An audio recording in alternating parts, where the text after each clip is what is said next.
Hello बच्चों, कैसे हैं आप सब। आशा है आप आनंद पूर्वक होंगे और परिश्रम से पढ़ते हुए आगे बढ़ रहे होंगे। आपका मनपसंद यूट्यूब चैनल लेकर आया है आपके लिए नया video, how to ace Sanskrit exam term 2021-22 class 10th के लिए।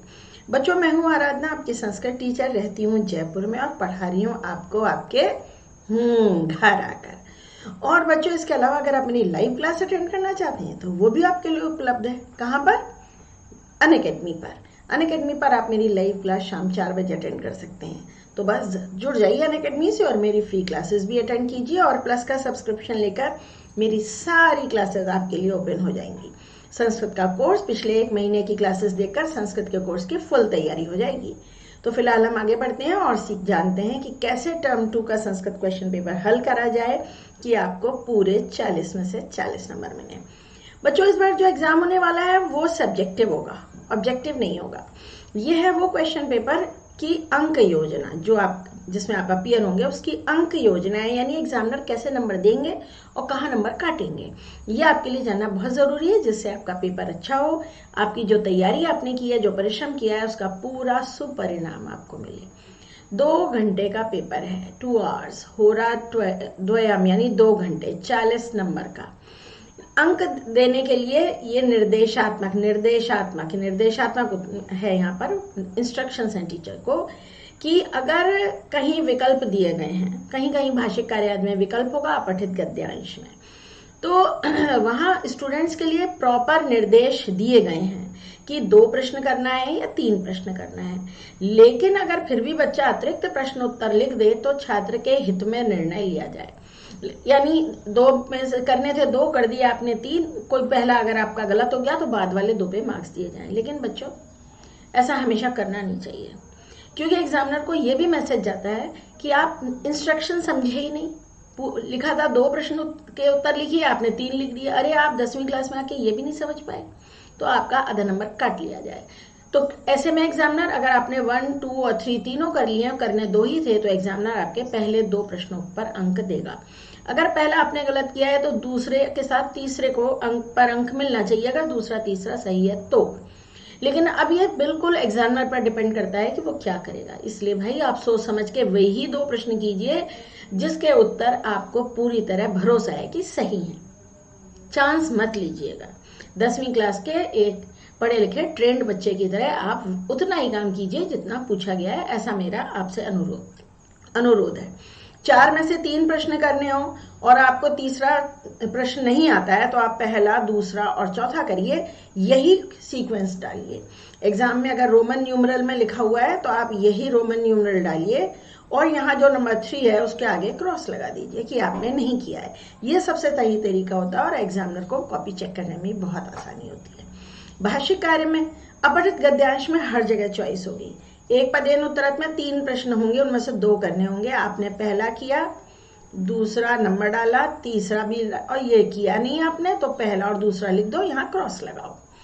अगर आपने भाषिक कार्य करने चले और वहां आपको 4 प्रश्न दिए गए हैं, आपको चारों करने हैं, यहाँ कोई चॉइस नहीं है।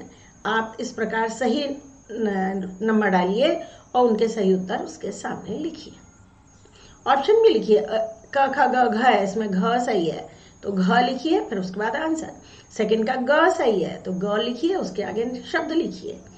यानी भाई, आप बिल्कुल पेपर ऐसे करिए कि एग्जामिनर का दिल बाग बाग हो जाए। तो हो सकता है अनुवाद कार्य में या चित्र वर्णन में या पत्र में कहीं छोटी मोटी गलती हो तो वो नजरअंदाज कर दी जाए, समझे।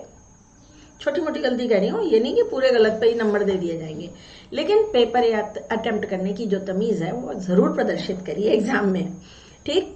चित्र वर्णन में 5 वाक्य लिखने होते हैं। अगर छात्र 7 वाक्य लिख देता है तो केवल पहले 5 वाक्य नहीं बल्कि उत्तम वाक्य जितने हैं उन पर नंबर दिए जाए। 7 लिख के आ गए, करने थे 5, पहले 2 बिल्कुल गलत हो गए तो बाद वाले 5 पे एग्जामिनर नंबर देगा, ऐसा अनुरोध किया गया, ऐसा उसे कहा गया है, लेकिन उसे मजबूर नहीं किया गया है। फिर वही बात, 7 क्यों लिखने हैं? जो आपको कॉन्फिडेंट है कि ये वाक्य सही होगा वही 5 लिखो ना, किस लिए ज्यादा लिखना। बाकी आपका विवेक जैसा कहे, विवेकानुसार निर्णय लीजिए। मेरा तो यही कहना है कि जितना पूछा गया है उतना ही काम करना चाहिए। कहीं एक प्रश्न में मान लो चित्र वर्णन में फिर भी आप 6 लिखा है तो चलेगा, लेकिन ऐसा हर जगह मत करिएगा। अब आगे बढ़िए, ये थर्ड पॉइंट देखिए, अनुच्छेद में एक श्लोक आएगा, एक नाट्यांश आएगा, एक अनुच्छेद आएगा, उसमें अवबोधात्मक प्रश्न होंगे, यानी नॉलेज बेस्ड क्वेश्चन होंगे। आप उन शब्दों की जगह पर कोई पर्यायवाची भी लिख सकते हैं, है ना। राजन, राजा लिखने के बाद नृपः लिख दिया तो नंबर मिलेगा। पर्यायवाची है तो नंबर, आप उसका पर्यायवाची शब्दों का प्रयोग कर सकते हैं, उस पे अंक मिलेंगे, ठीक है ना। अगर आपने कहीं विभक्ति वचन का प्रयोग नहीं किया, यानी अंशतः गलत हो गया, तो अंशतः ही अंक काटे जाने चाहिए, संपूर्ण अंक नहीं काटे जाने चाहिए, ठीक है। हम भी ऐसे ही करते हैं। लिखना था राज्ञः, षष्ठी विभक्ति लगाकर राजा का लिख कर आए राजा, तो भाई आधा नंबर देंगे, और आधे नंबर का क्वेश्चन है तो 1/4 देंगे, क्योंकि जो पूरा सही लिखेगा वो पूरे नंबर का हकदार होगा, है ना। अगर आपकी त्रुटिपूर्ण वर्तनी है, यानी स्पेलिंग गलत लिखी है आपने चित्र वर्णन में, पत्र में कहीं पे, तो भी अनुपाततः अंक काटे जाएंगे। पत्र लेखन में मंजूषा में शब्द गिवन होता है, उसके बावजूद बच्चे उसकी स्पेलिंग पत्र में गलत लिख देते हैं, हाफ मार्क का होता है, 1/4 नंबर टीचर काटता है। कई बार तो आधा, पूरा आधा काट देते हैं। अरे वहीं तो लिखा हुआ था, देख कर ही तो लिखना था, है ना। आंशिक दृष्टि से अगर उत्तर सही है तो अंक देने मिलेंगे, आपको मिलेंगे। रचनात्मक कार्य में, यानी अनुवाद नहीं, चित्र वर्णन में वाक्य रचना मुख्य है, उनके सौंदर्य तत्व मुख्य नहीं है, इसलिए सही वाक्य पे नंबर मिलेगा। ये नहीं कि बहुत हाई क्वालिटी का वाक्य लिखोगे चित्र देखकर तो ही नंबर मिलेंगे, ऐसा नहीं होता है। अगर आंशिक वाक्य शुद्ध है, आधा सा अधूरा सा, तो भी कुछ आधा नंबर मिलेगा। एक नंबर का एक वाक्य होता है, 4 शब्द आपको लिखने होते हैं, अगर एक शब्द गलत हो गया, 3 है तो 3/4 हाफ कुछ मिलेगा, पूरा 0 नहीं आएगा। लेकिन भाई हमारे बच्चे इसलिए पढ़ाई नहीं कर रहे हैं कि नंबर कैसे कैसे बचा लें, हम तो इसलिए पढ़ रहे हैं कि हमारे नंबर कोई काट ही ना सके, ठीक है ना। अब क्वेश्चन पेपर के इंस्ट्रक्शंस भी देखिए, संस्कृत में लिखे हुए आएंगे। आपका 7 छपे हुए पेज होंगे, टोटल 9 क्वेश्चन होंगे। आप चेक कर लीजिए कहीं ऐसा नहीं हो हजारों में से कोई एक क्वेश्चन पेपर ऐसा हो जिसमें एक क्वेश्चन ही ना हो। पढ़ने के लिए 20 मिनट्स रीडिंग के लिए होंगे, रीडिंग टाइम में आपको कुछ लिखना नहीं होगा।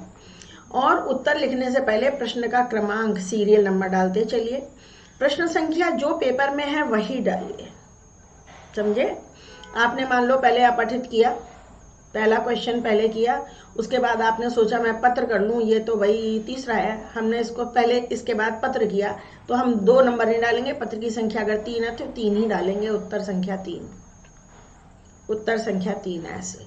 पर मैं आपको सलाह दूंगी आप सीक्वेंस में करो, 1 2 3 जैसे हैं वैसे ही करिए। आपको लगता है कि ये जो अभी मैं पहले श्लोक नहीं करूंगा, पहले नाट्यांश करूंगा, तो 4 लाइनें छोड़ दो, क्योंकि 2 ही तो प्रश्न आएंगे। एक पदेन उत्तर में 2 शब्द लिखने होंगे और पूर्ण वाक्य में 1 वाक्य लिखना होगा। सभी प्रश्नों के उत्तर संस्कृत में देने होंगे, और जो निर्देश है वो ध्यान से अवश्य पढ़िए। वैसे आपको इतने सैंपल पेपर मैं करा दूंगी कि आपको अभ्यास हो जाएगा अच्छी तरीके से। अब बच्चों, ये है आपके लिए टाइम टेबल जो मैंने बनाया है तैयारी के लिए एग्जाम की। अगर आप इसे फॉलो करते हैं तो आपका कोई टॉपिक कमजोर नहीं रहने वाला है। ये यहाँ से शुरू होगा, फर्स्ट वीक ये है, 23 जनवरी आ रहा है मंडे से। यहाँ से लेके एक हफ्ते के लिए मैंने आपका शेड्यूल तैयार किया है। पहले हफ्ते में वीक 1 में आप पढ़ेंगे सुभाषितानी चैप्टर को अच्छी तरीके से, पूरा आपको हर श्लोक का अर्थ आना चाहिए, और साथ में अपठित अवबोधन 10 नंबर का प्रश्न आने वाला है। सुभाषितानी में से तो 3 नंबर का आएगा प्रश्नोत्तर, और 2 नंबर इसमें होंगे अन्वय के लिए, 5 नंबर का। अपठित अवबोधन 10 नंबर का, इन दोनों का अभ्यास करेंगे। आपके पास अगर टुगेदर विद संस्कृत है तो आप इस किताब में से जितने अपठित अवबोधन दिए गए उनमें से आप हर दिन एक हफ्ते में 7-8 कर डालिएगा। इसके अलावा पिछला जो आपने पढ़ा है हिंदी से संस्कृत अनुवाद का रिवीजन करते जाइएगा। श्लोक आधारित जब आप सुभाषितानी पाठ पढ़ेंगे तो इसके श्लोकों का अन्वय, ये आपको टुगेदर विद संस्कृत में इसका अच्छा अभ्यास कार्य मिलेगा। कोई एक अभ्यास पुस्तक आपके पास होना बहुत जरूरी है, शेमुशी से काम नहीं चलेगा। फिर आ गया सेकेंड वीक, 30 जनवरी से 5 फरवरी तक। आप लेसन नंबर 7 पढ़ेंगे, सौहार्दम प्रकृति शर्मा शोभा पढ़ेंगे नहीं, रिवाइज करेंगे, और साथ ही पत्र लेखन का अभ्यास करेंगे। कम से कम 10 पत्र आप सॉल्व कर डालेंगे, यहाँ पठित भी 10 कर डालेंगे। इस लेसन पढ़ने के साथ ही लेसन के घटनाक्रम अनुसार कथा लेखन का अभ्यास करेंगे, क्योंकि ये पार्ट बहुत कंफ्यूजिंग है। तो आप याद लिस्ट बना लेंगे, पहले कौन सा पात्र बोला, पहले कौआ, पहले बंदर बोला कि शेर बोला, फिर कौआ बोला, फिर मोर बोला, कौन कौन बोला, 7 पात्र हैं इस पाठ में, नंबर डाल लीजिएगा, सीक्वेंस याद कीजिएगा और इसका अभ्यास करिएगा अपनी किसी भी अभ्यास पुस्तक से। फिर हम आ गए तीसरे हफ्ते पर, 6 फरवरी से 12 फरवरी तक। हम पढ़ेंगे लेसन नंबर 8, विचित्र साक्षी। हर शब्द का अनुवाद आपको आना चाहिए, साथ ही चित्र वर्णन का अभ्यास करेंगे। कम से कम 10 चित्र एक हफ्ते में लिखेंगे, 5-5 लाइन लिखनी होती है बच्चा, कुछ ज़्यादा नहीं है। बाकी सारे सब्जेक्ट्स भी चलते रहेंगे आपके, मैं इसमें बिलीव नहीं करती हूँ कि एक बार में खाली एक ही सब्जेक्ट पढ़ा जाए। इसके अलावा अपठित अवबोधन का रिवीजन, यानी इसमें कम से कम 4 अपठित अवबोधन का डालिएगा। और प्रश्नोत्तर किस किस के, सुभाषितानी, सौहार्दम प्रकृते शोभा, विचित्र साक्षी, इस पर कितनी तरह के प्रश्नोत्तर आए हैं। आप बहुत सारी सैंपल क्वेश्चन पेपर बाजार में आ गए हैं, उसमें से सॉल्व कर डालिएगा। फिर हम आते हैं आगे बढ़ते बढ़ते, ये आ गया वीक नंबर 4। 13 फरवरी से 19 फरवरी तक सूक्तेहा चैप्टर पढ़ना है, श्लोकों का अनुवाद सीखना है। हिंदी से संस्कृत अनुवाद कम से कम नहीं तो हर दिन 10 वाक्य करने हैं, 7 दिन में 70 वाक्य हो जाएंगे आपके। चित्र वर्णन, प्रश्नोत्तराणी, भावार्थ लेखनम या अन्वय लेखन, इसमें चॉइस होती है। मैं हमेशा राय देती हूँ अन्वय लेखन का प्रश्न अटेम्प्ट किया जाए। और घटनाक्रम संयोजन, इसका रिवीजन करते रहेंगे, यानी अनुवाद करते हुए आपको 10 अनुवाद करने, समय आपके पास बचा है, आप घटनाक्रम का डालिए 2, 3-4 श्लोकों का अन्वय लेखन कर लीजिए, चित्र वर्णन कर लीजिए 2-3। हम आए वीक 5, 29 फरवरी से 26 क्या किया मैंने, 19 फरवरी से 26 फरवरी तक, सॉरी बच्चों से इग्नोर कीजिएगा जरा।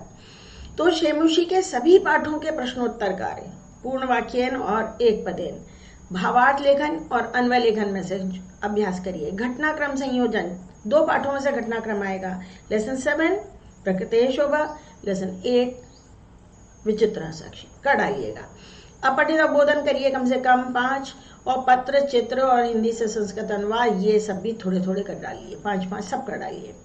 27 फरवरी से 5 मार्च तक अभ्यास प्रश्न पत्र जितने कर सकें, साथ ही साथ लेजर टाइम में शेमुषी के पाठ पढ़ डालिए। फिर 6 मार्च से 12 मार्च तक जितने अभ्यास प्रश्न पत्र कर सकते हैं कर डालिए। मेरे YouTube चैनल पर भी लगातार अभ्यास प्रश्न पत्र आएंगे। अपठित अवबोधन और रचनात्मक कार्य का रिवीजन कर डालिए। तो 12 मार्च के बाद ही आपका एग्जाम होगा, सब आराम से तैयार हो जाएगा, कोई पैनिक नहीं, कोई टेंशन नहीं।